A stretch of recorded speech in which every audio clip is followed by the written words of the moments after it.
सभापति जी, कानून का राज है या जंगल का राज है? इस प्रकार की जो भाषा बोली जाती है वो किसी भी कीमत पर इस देश की सेहत के लिए ठीक नहीं है। और मैं बहुत अफसोस के साथ ये कहना चाहूंगा कि बीजेपी की सरकार है, बीजेपी का कोई जिम्मेदार नेता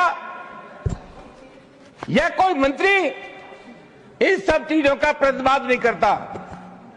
यह नहीं कहता कि इस प्रकार की जो भाषा बोलते हैं उनसे हमारा कोई संबंध नहीं है।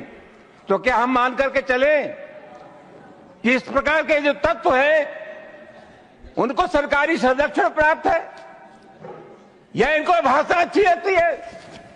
सभापति महोदय, बार बार कहा जाता है और अभी कहा गया कि जो लोग होली में के त्योहार पर होली नहीं खेलना चाहते, और जैसा मैंने कहा जिनको रंग पसंद नहीं है वो हिंदुस्तान छोड़ दें। उप सभापति महोदय, मैं आपके मार्फत से जानना चाहूंगा, ये देश किसी के बाप का देश है? हिंदुस्तान में विभिन्न जातियों के धर्मों के लोग रहते हैं। इस देश की मिट्टी पर जितना अधिकार हिंदू का है उससे कम अधिकार हिंदुस्तान के मुसलमान का है।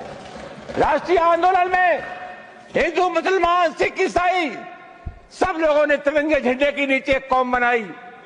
आखिरी मुगल बादशाह जफर उसके बेटों का सर कलम कर दिया गया, बादशाह जफर के पास भेज दिया गया और अंग्रेजों ने कहा दमदमे में दम नहीं, अब खैर मांगो जान की, यह जफर ठंडी पड़ी अब तेग हिंदुस्तान की। बूढ़े बादशाह जफर ने कहा गाजियों में बू रहेगी जब तक ईमान की, तक से लंदन तक चलेगी तेग हिंदुस्तान की। सभापति महोदय, कौन है इसका ठेकेदार? हर बात में एक तो ये बीजेपी के लोगों का तकिया कलाम हो गया है सभापति महोदय कि मुसलमान, इनमें बाबर का डीएनए है। उप सभापति महोदय, मैं जानना चाहूंगा कि बाबर का डीएनए मुसलमान में है। हिंदुस्तान का मुसलमान तो बाबर को अपना आदर्श मानता नहीं है, वो तो मोहम्मद साहब को अपना आदर्श मानता है, सूफी संतों की परंपरा को अपना आदर्श मानता है।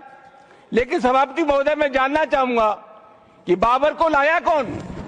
बाबर को इब्राहिम लोदी को हराने के लिए राणा सांगा लाया था। तो मुसलमान तो बाबर की औलाद है और तुम गद्दार राणा सांगा की औलाद हो, ये हिंदुस्तान में तय हो जाना चाहिए। अगर बाबर की तो आलोचना करते हैं, राणा सांगा की आलोचना नहीं करते।